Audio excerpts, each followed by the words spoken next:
Jesús? Parece que sí. Entonces, es muy fácil leer algunos libros de una vez. Cuando usted se sienta en la mañana y decide leer un libro, puede elegir, por ejemplo, Tito, 3 capítulos, fácil leer todo.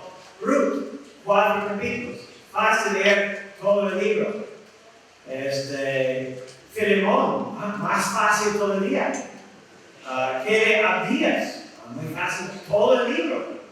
Pero cuando uno ve el libro de los Salmos, uno dice, eso sí está un poco difícil. No imposible, pero un poco más difícil.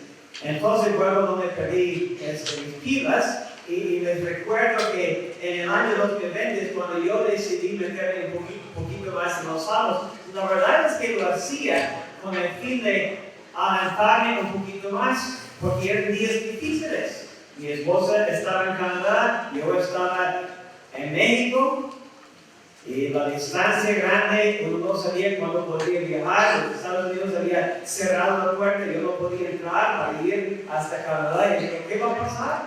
Entonces disfrutaba los salmos de esta manera también. Pero me iba dando cuenta que sí tiene mucho más que solamente animarme de vez en cuando a ciertos salmos. Entonces no le quito, repito, no le quito sus salmos favoritos o preferidos.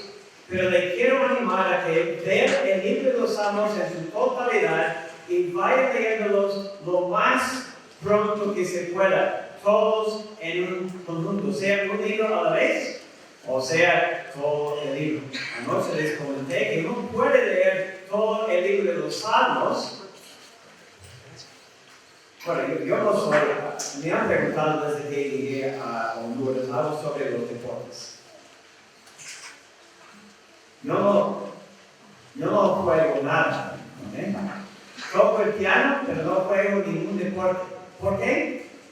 Porque soy totalmente incapaz. Lo otro que yo veo cuando voy leyendo los salmos en forma más rápida es que uno empieza con mucha angustia en el principio, no digo tanto el Salmo 1, pero mucha angustia en el principio de los salmos, y mucha alabanza al final de los salmos. Eso usted puede ver bien cuando llegamos a 146, 47, 48, 49 y 150. Mucha alabanza. Es como una explosión de alabanza. Entonces vemos este avance temático desde la angustia hasta la alabanza. La otra cosa que podemos notar en los 5 libros es una asociación, un vínculo, si quiere, con el Pentateuco. Pero obviamente cuando concluimos el libro segundo, el Salmo 72 que habla del reino de Salomón y también obviamente de Cristo, vemos mucha gloria. ¿Cómo termina el libro de Éxodo? Con mucha gloria. ¿Quién tiene? Dios mismo tiene y Él mora en el tabernáculo. Entonces hay un vínculo entre Éxodo y el segundo libro de los Salmos. Cuando uno llega al tercer libro, es el libro de Levítico, en el Pentateuco, y aquí empezamos desde el 73 hasta el 89. Y aquí encontramos mucho en cuanto a la adoración y mucho también en cuanto al santuario. ¿De qué se trata Levítico?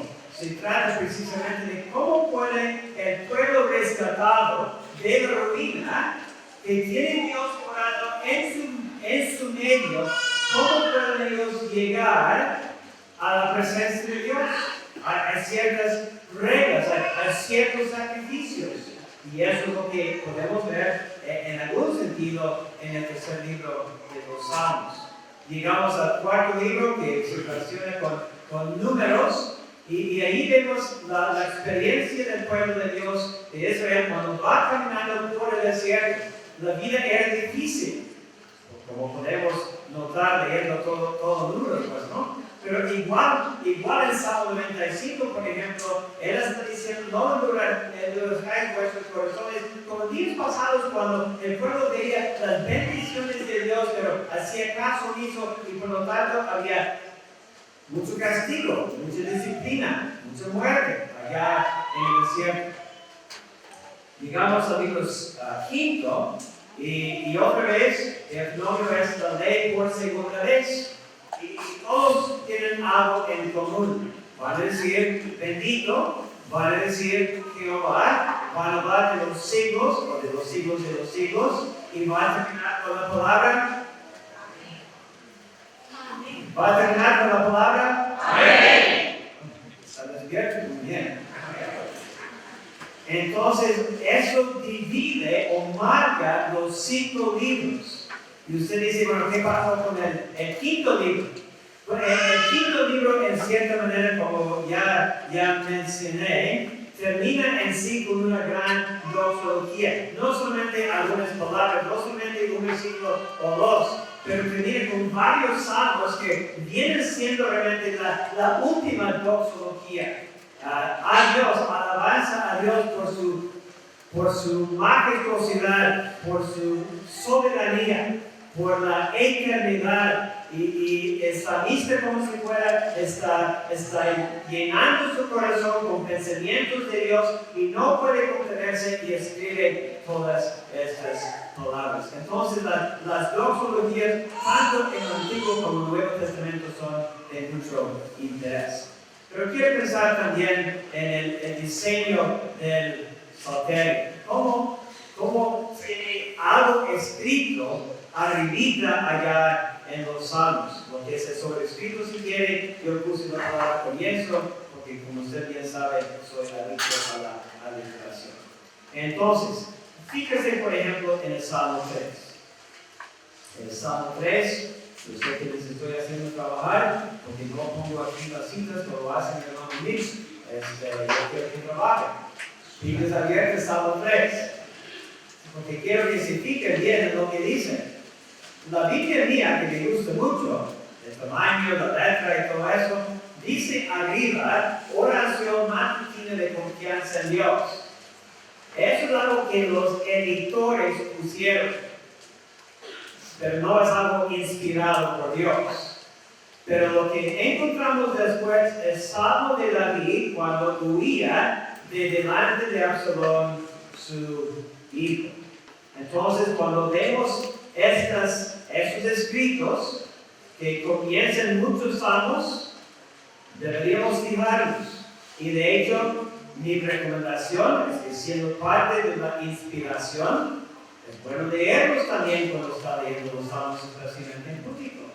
Entonces, cuando pensamos en eso, de los 150, 116 tienen este sobrescrito, algún sobrescrito. A veces menciona el autor, ya hemos hablado un poco sobre eso.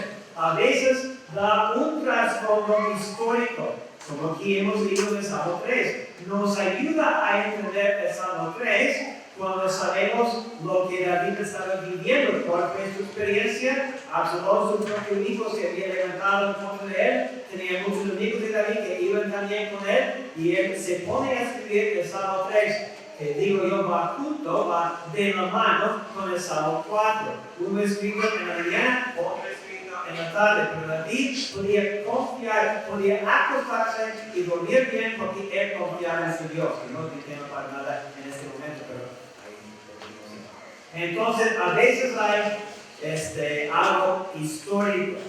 Usted puede ver aquí la lista. Todos vienen en libro 1 y libro 2, menos el último que viene hasta el 5º libro. Eso nos va a ayudar más adelante en el mensaje el día de hoy. También podemos aprender de varios salmos, no de todos, pero lo que es el género de ellos. A veces va a decir que es un cántico, a veces va a decir que es una oración, a veces va a decir que es una alabanza, a veces va a decir que es másquil o nitam. Másquil significa instrucción, nitam, tal vez un poquito desconocido el significado con algo de certeza, pero puede ser que tiene que ver con valor, puede ser que tiene que ver con meditación. Y después llegamos a lo que me gusta mucho, esta parte de 120 a 134, y ahí encontramos que hay los salmos de ascenso, o los cánticos graduales. Y ahí, cuando estaba la noche y vi las gradas, digo, bueno, ahí van los cánticos anuales, no los conté, no sé cuántos hay, pero hay 15 en los salmos por lo menos. Y son salmos de mucha importancia para el pueblo de Dios también. Entonces podemos decir que encontramos salmos de confianza, encontramos salmos reales, encontramos salmos sapienciales. Tan rara, pero mi hermano Mitzi habló de eso. Yo no sé si él usó la palabra, pero Proverbios es un libro sapiencial. ¿Qué significa? De sabiduría. Hay muchos salmos de sabiduría, de alabanza, de lamento también. Miren, se me hace. Me he fijado, no he cantado casi desde que llegué, porque la semana pasada andaba mal de garganta, casi no podía hablar ni una palabra. Dios me ayudó y aquí estoy medio gritando a ustedes. Me ha dado algo de fuerza. Qué bueno que tengo un micrófono. Pero lo que me he fijado desde anoche hasta hoy, hay mucho que hemos cantado y todo alegre. ¿Es cierto? Todo alegre. Está bien. No estoy criticando. Pero los hebreos, los israelitas, cantaban lamentos también. Buena parte, más que la tercera parte de los salmos son lamentos. ¿Por qué? Porque así es la vida. La vida tiene momentos o motivos por los cuales lamentamos. Y los hebreos cantaban lamentos. Sí cantaban cosas muy alegres también, obviamente, pero cantaban de la tristeza que había en su vida. Entonces, las dos cosas son de mucha importancia. Ya podemos notar que hay instrucciones musicales, a veces hay palabras que no entendemos en los sobrescritos, pero eso puede llegar para otra persona en otro momento. Lo único que digo para seguir al siguiente punto es que a veces encontramos esta frase al principio: al músico principal. Se puede traducir, unos lo han traducido así, al director del coro. Podría decir aquí, a Jorge. Pero no. Sí, porque el día aquí enfrente, sí, creo que se llama, ¿no? Pero brevemente la palabra significa al que es preeminente. Eso es lo que significa la palabra. Y creo que cuando vemos al músico principal, tal vez está haciendo alguna alusión a uno que venía, a uno que vendría. A Mesías en sí. Hay que tener eso en mente cuando va leyendo. Entonces, el comienzo de los salmos. Hay diseño en el salterio. Había hace muchos años entre los hermanos que conocemos un hermano llamado Arthur Clark, y él escribió un libro sobre los salmos, hablando del análisis de los salmos y Proverbios. Se me olvida tiene el título en este momento, pero él dio alguna clasificación, y él dice hay realmente 4 clases de salmos. Y usted sabe que cuando va leyendo los salmos hay muchas preguntas difíciles a veces. Entonces los hebreos también lo quieren cantar alegremente y a la vez cantar en momentos de mucha tristeza. Ya mencioné eso, pero las conexiones con otros salmos. El reto, cuando nomás voy leyendo un salmo al día o 2 al día, él decía, yo leo 5 salmos al día para estar bien con Dios y un proverbio al día para estar bien con los hombres. Bueno, está muy bien. Él ya está en el cielo, está muy bien. Yo digo, de más que 5 le va a hacer mucho bien. Entonces quiero dar algunos ejemplos de cómo vemos conexiones entre los salmos en sí. En el Salmo 1 y 2, que vamos a ver Dios mediante en la tarde, lo que podemos notar es que el rey es introducido. Ese es el punto principal del Salmo 1 y del Salmo 2 cuando los vemos juntos en esta forma. Lo que yo veo cuando llego al Salmo 3 es que la petición que hace David se basa en parte sobre lo que sale del Salmo 1 y el Salmo 2. Por ejemplo, en el Salmo 2 habla del santo monte. ¿Qué es lo que dice en el Salmo 3? habla de que Dios me oye desde su santo monte. Entonces vemos muchas conexiones. Eso tal vez veremos más adelante también. Desde el Salmo 3 hasta el 14 vemos que el rey, aunque se va a subir a su trono, digamos, hay muchos que están intentando impedir que él llegue ahí o que se mantenga ahí. ¿Soy yo o es otro?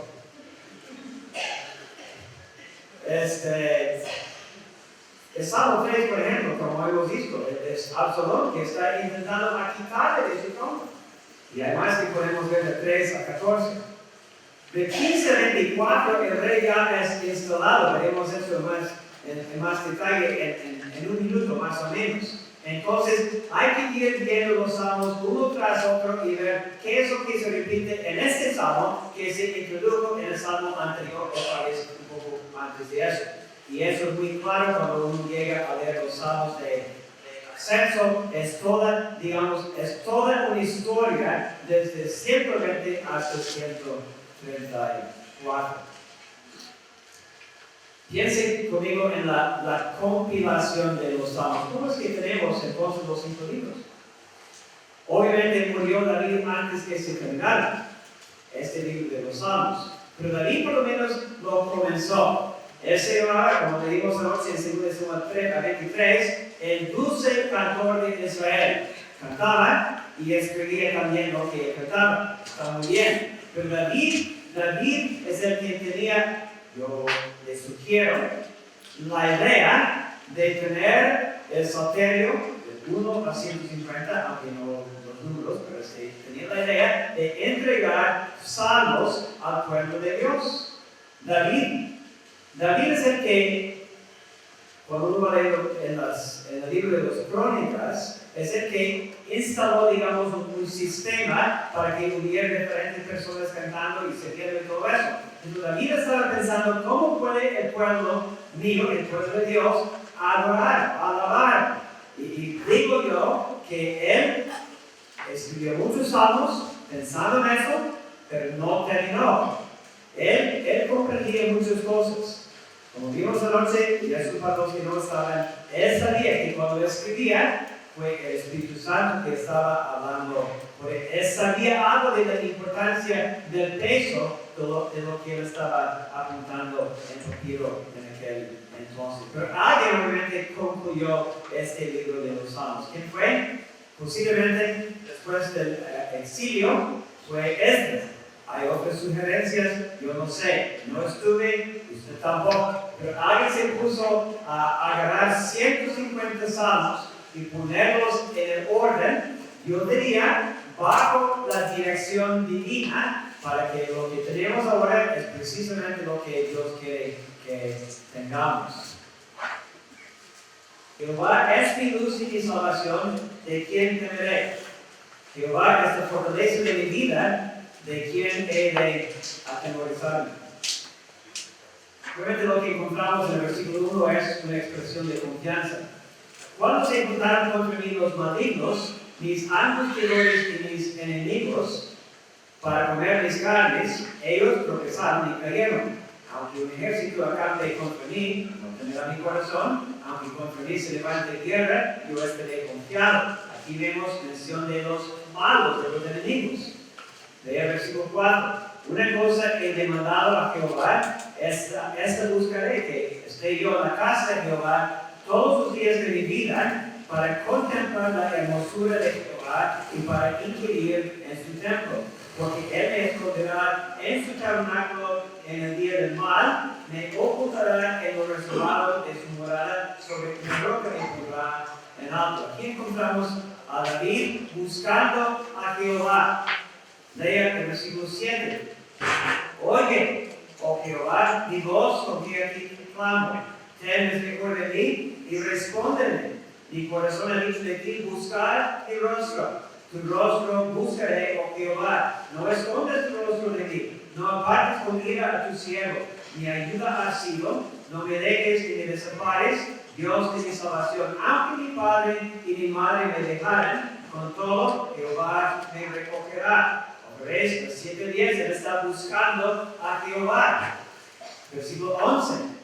Enséñame, oh Jehová, tu camino y guíame por senda de rectitud a causa de mis enemigos. No me entregues a la voluntad de mis enemigos, porque se han levantado contra mí testigos falsos y los que respiran crueldad. Y vemos en 11:12, los malos, otra vez, los enemigos. Versículo 13. Hubiera yo desmayado si no creyese que veré la bondad de Jehová en la tierra de los vivientes. Aguarda a Jehová, esfuérzate y aliéntese tu corazón. Sí, espera a Jehová. ¿Qué vemos aquí? Otra vez, confianza. Y se dice, brincó el versículo.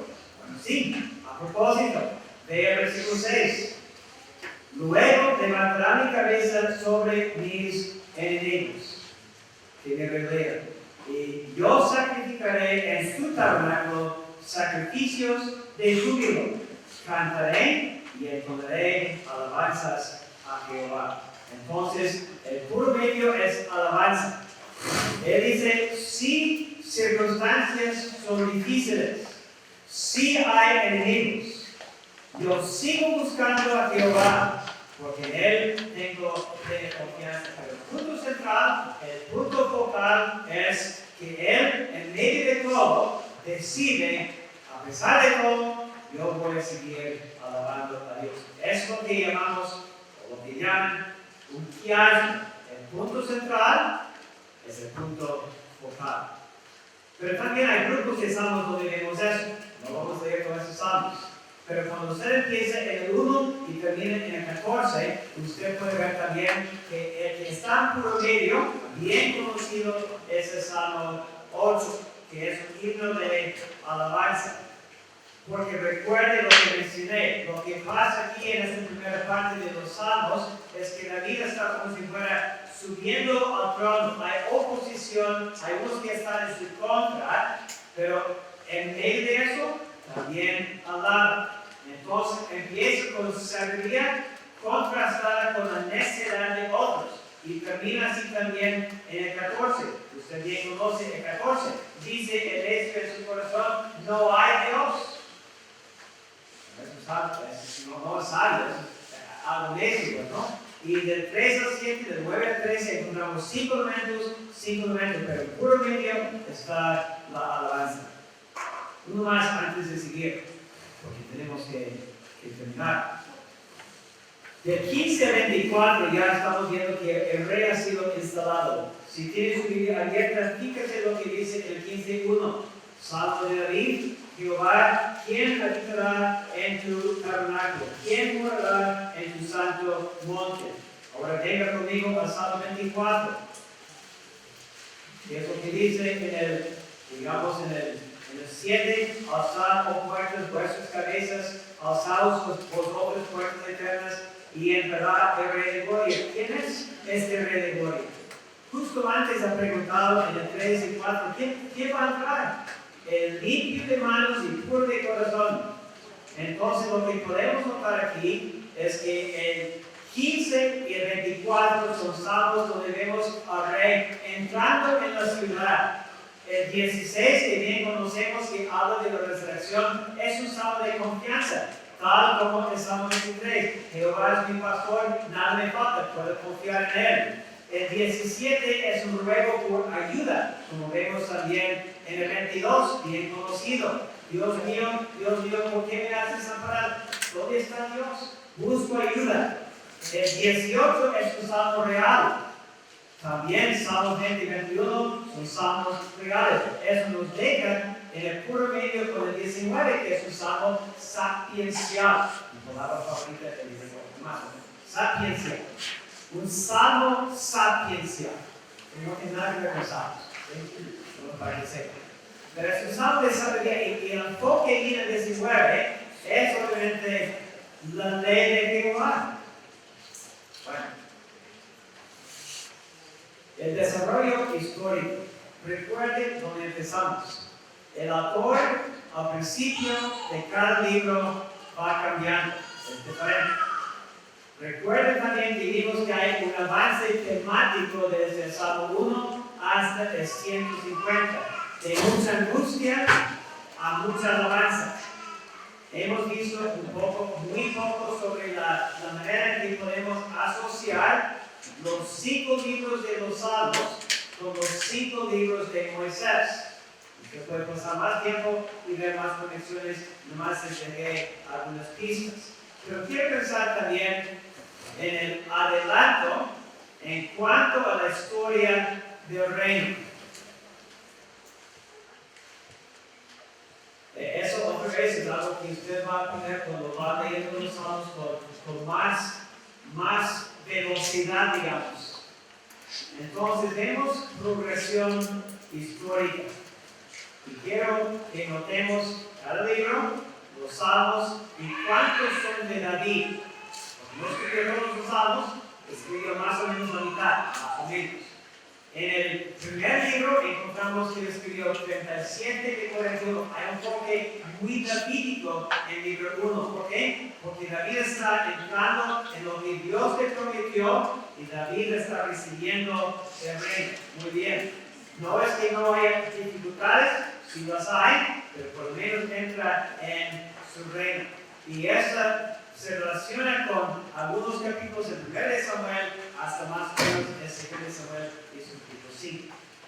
Cuando llegamos al segundo libro, que nos lleva hasta 72, allí David escribió más que mitad, 18 de 31, y podemos ver ya que el reino ha sido bien establecido, pero al final David sabe que no va a vivir para siempre y escribe un salmo para Salomón, su hijo.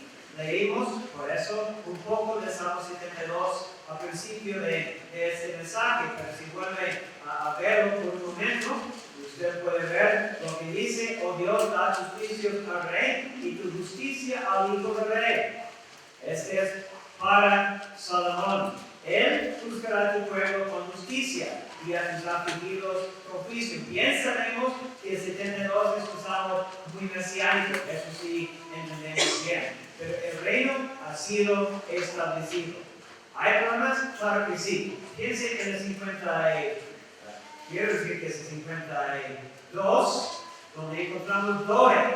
Recuerden la historia de Doeg, o Doeg, no sé cómo usted lo quiere decir. Pero era un hombre medio malvado que causó muchos problemas en la vida de David y en la vida de muchos sacerdotes, muchos que murieron.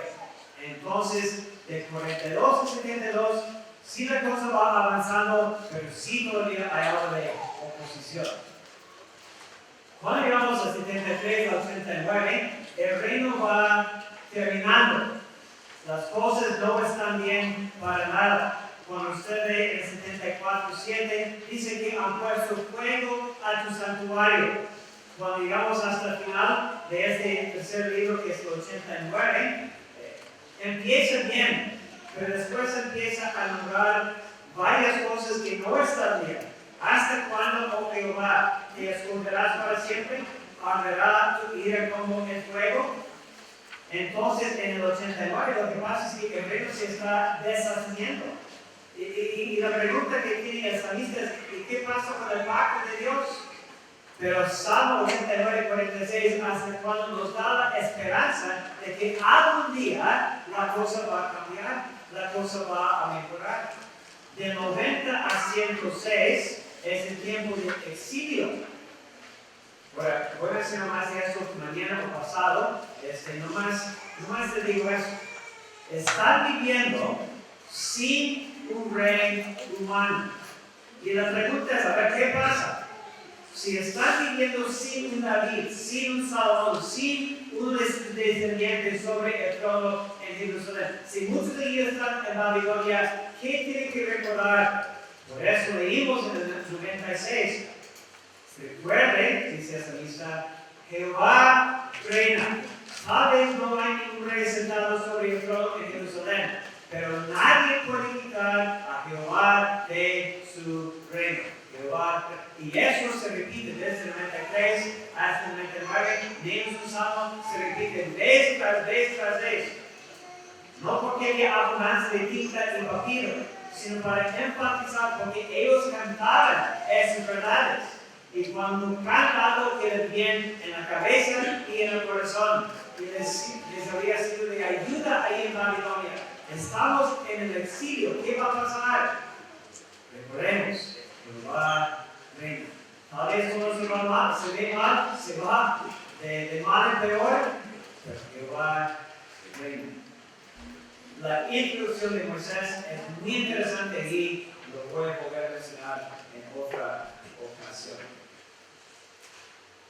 Llegamos al último libro, del 107 al 150. Si se fijó en el libro tercero, David escribió más uno. En el cuarto, más dos. Pero de repente ya tenemos la tercera parte escrita por David. Entonces David muy presente en el libro primero, en el libro segundo. ¿Por qué? Porque David está muy presente. En el libro quinto, David está, quiero decir, bien muerto. Y hacía mucho tiempo que se había muerto, ¿no? Pero hay esa esperanza. ¿Por qué? Porque ya están regresando del exilio y ellos tienen la esperanza de que el reino se vuelva a establecer, que otra vez hay un rey sobre el trono. Eso fue hace muchos años. Y saben, la nación de Israel todavía no ha visto a su rey sentado sobre su trono en Jerusalén. Entonces el quinto libro nos lleva al final del exilio, pero también nos lleva hacia el futuro, cuando Cristo va a sentarse sobre el trono de su padre David, allí sí en la ciudad de Jerusalén. Volveré a mencionar más de eso, Dios mediante, el día sábado. Pero el quinto libro me enseña, hay redención, hay esperanza. Bueno, si tienes su Biblia todavía allí, lea conmigo el Salmo 106, último salmo del cuarto libro, para que veamos la conexión que estoy intentando hacer.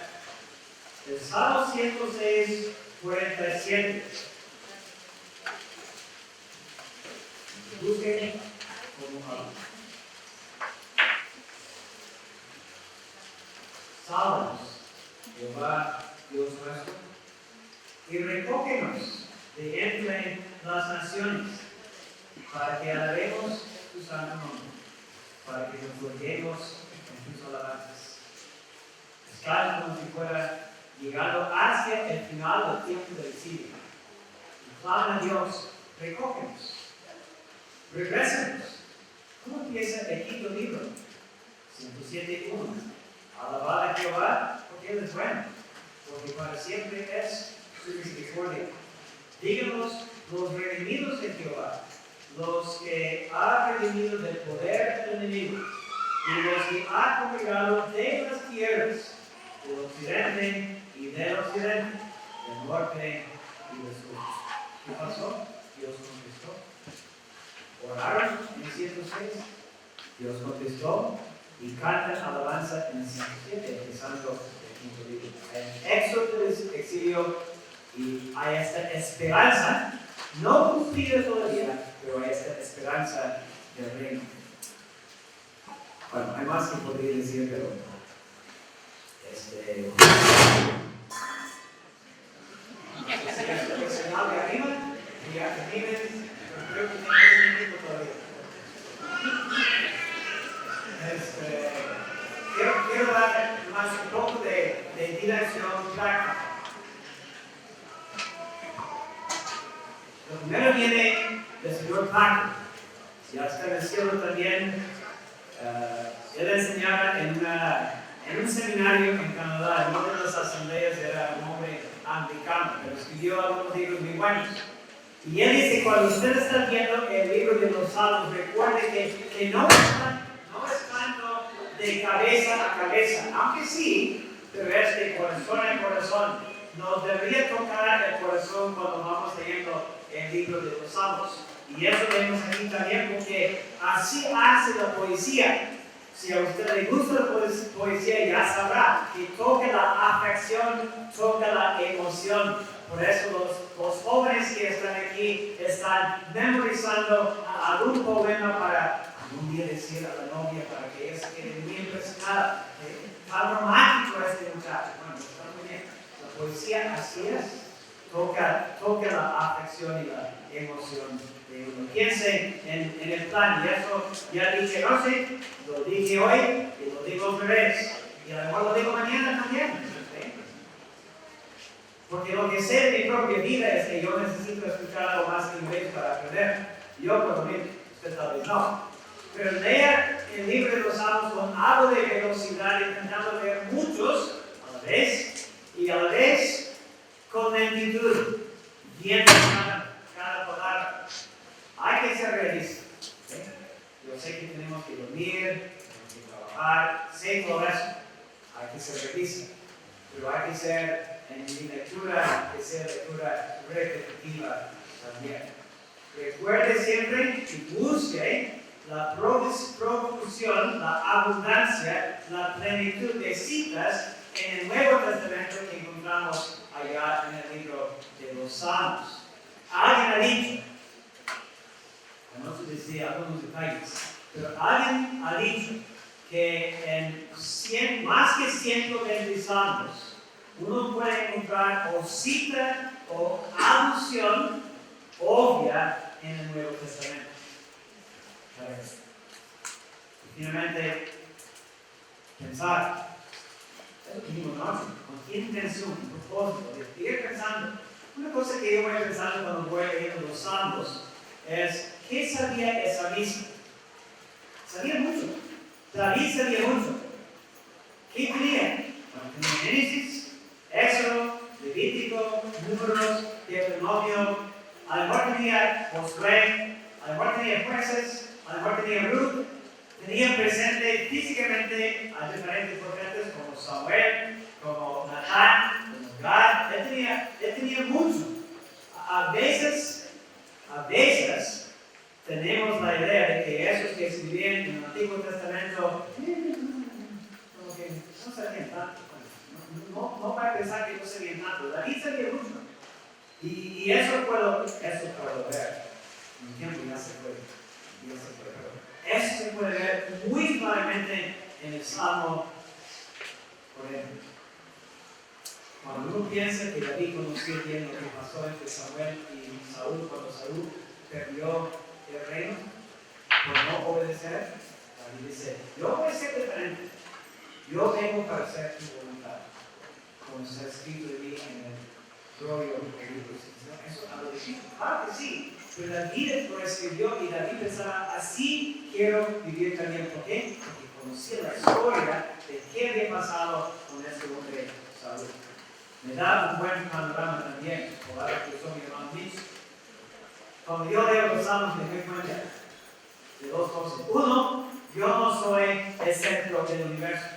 Así piensan los bebés. No debemos pensar así. No soy yo el centro del universo. Pero al revés, yo conozco a Él que sí es y que tiene el control de todo. Con eso digo todo. Espero que haya sido de ánimo para que usted disfrute aún más este maravilloso libro de los Salmos. Dios bendiga.